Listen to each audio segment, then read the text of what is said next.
Hi, my name is Grace Shalom Hopkins and welcome to another episode of Spin Weekly. This is part 3 of the Inglenook spin. So in the first part, we did the first part. In the second part, we spun the second part. And now in the third part, we're going to go ahead and ply it together and discuss how that went. But the actual footage of the plying is pretty sparse because not only was it mostly dark when I plied because life has been crazy, as I had noted in previous videos.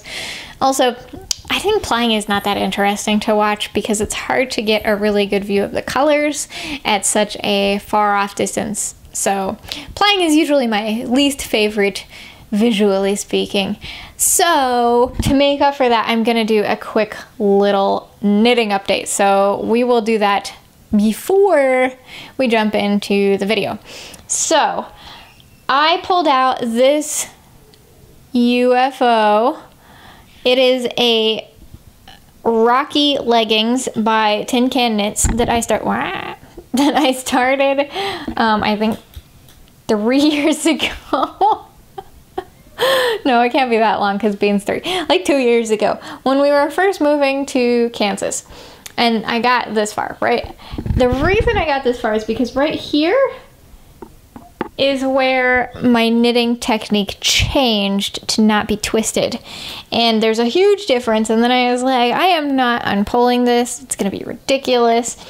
But now I just can't get over the dramatic difference. It's like 2 different gauges, 2 different sizes. There's this weird tight spot on her thigh. And anybody who's ever wearing them dark tights knows about that stupid freaking seam on your thighs that always causes trouble. I'm not about that life. So I gotta frog it. And I'm using Knit Picks, the wood interchangeable tips, and then also this, I think it's Algeron, which is an alpaca yarn from Knit Picks as well. But I love the yarn, I love the pattern, I love everything about it except for the fact that I switched to twisted, or not twisted, in the middle. So I'm gonna frog that. And then using this yarn, I will link the spin video for this thing. This is the second skein of a 2 skein project. I'm knitting the Beloved Bonnet by Tin Can Knits, and I've not knit one of those before. I did a video on it. So I'm knitting a second one in purple as well because Bean's favorite color is purple for this upcoming winter. So that's what I'm doing with this, and the actual project's in the car, and I'm gonna be making a video on that anyway, so you don't have to worry. And then I'm this far into the second mitten from my Tour de Fleece spin. So that's so far. So there you go. That's my quick little knitting update. Now let's jump into the plying, and then I'll meet you on the other side and show you the results and talk about how it went.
first skein off the wheel, and I will have some close-up photos and stuff so you can really see. But I think it went so good so far. This far in, right? The purples are falling with the purples and the blues are falling with the blues, just as I had imagined. Then we get to skein number 2, right? So I had pulled out a little bit of extra fiber to even out the top versus the batt, so they were roughly the same weight. Well, something went pear-shaped in there. I'm not exactly sure. I'm sure it was because I said sure a lot. I'm sure it's because I spun some different weights with the batt versus the top, because the top had flax through it, and then the batts were pretty smooth. So I'm guessing that's kind of what went down. But here you can see at the beginning things are falling as they should. It's looking kind of semi-solid, but then we get into barber pole category. And I was like, oh no, what is happening? The feeling, the entire vibe is 2 totally different things. What have I done? This is my Inglenook spin and I have done this thing. Oh, but as I was spinning, I was like, okay, I actually like this. I mean, it's more my regular style, but I was trying to be sophisticated and Inglenooky, right? Like there is an Inglenook vibe that I was sort of trying to go for. Yeah, well, my inner graceness can't be suppressed, it turns out. And then by the 3rd skein, I was like, yeah, I'm definitely liking this. It's kind of semi-solid. I mean, it's all in the same color family, right? It's a thing. It's nice. I like it. Well, and then here's the extra piece. This much fiber was the one that caused all the problems. So this is the little bit of the batt that I just pulled off and spun center pole ball. And it's beautiful. Kind of more what I was going for. But, oh well, right? So either way, despite my little plying fiasco there, I think it went so good. It really is my style. It's not necessarily the classic Inglenook vibe. People who spin Inglenook tend to have a very specific aesthetic. Inglenook has a dedicated follower core group, and they have a very consistent style and aesthetic, right? A lot of spindle spinners, a lot of very technical stuff, a lot of not variegation. So I was kind of trying to mimic that, but as I was working through the play after my initial freak out, I was thinking, you know, a lot of people have this idea of how you're supposed to approach the more famous brands. Nest is another one, Nest Fiber Arts. They have a super specific aesthetic among their core followers. Super specific. There's almost like one acceptable way to spin certain makers stuff, and if you don't, it just feels real weird and crazy. And I got that vibe with the Inglenook, and I hadn't even really processed that out and made that into a formulated thought until I saw what had gone wrong and thought, this is my Inglenook. I did not spin it in the Inglenookish way.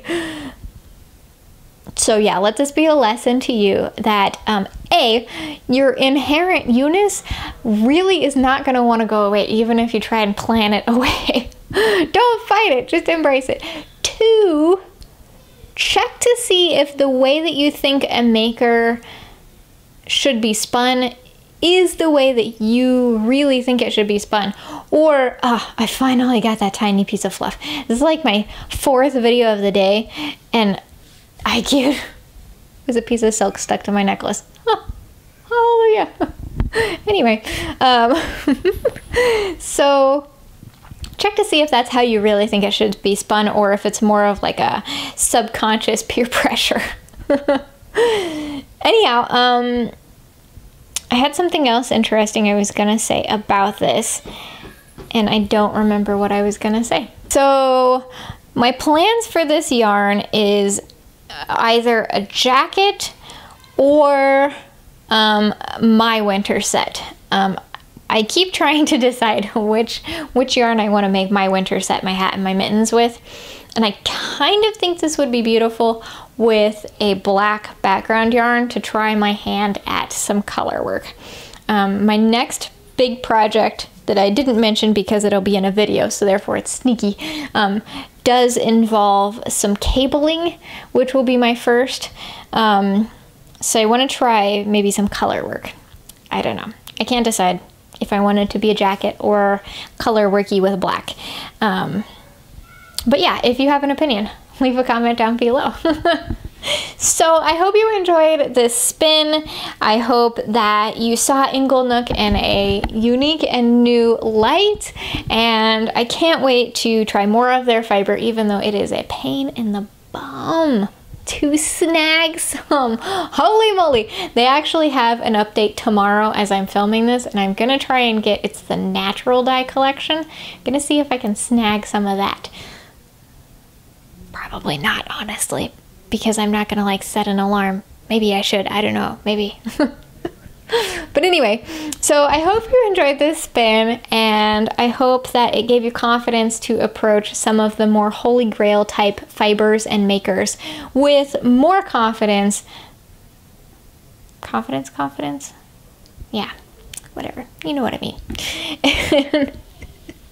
So if you enjoyed this video, hit the like button. If you want to stick around for these shenanigans, hit the subscribe button.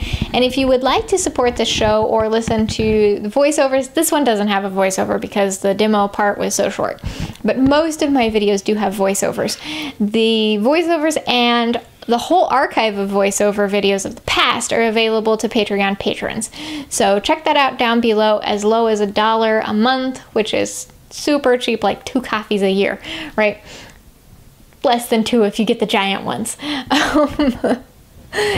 So yeah, and then if you didn't know, I deal Spinolution spinning wheels. So if you've been looking for a wheel or have questions about Spinolution, you can follow the links down below to that. And those funds help buy my groceries this month and also pay for rent and other cool things like that, in addition to helping me actually run the show. So I really appreciate each and every aspect of your support. And yeah, I'll see you next time.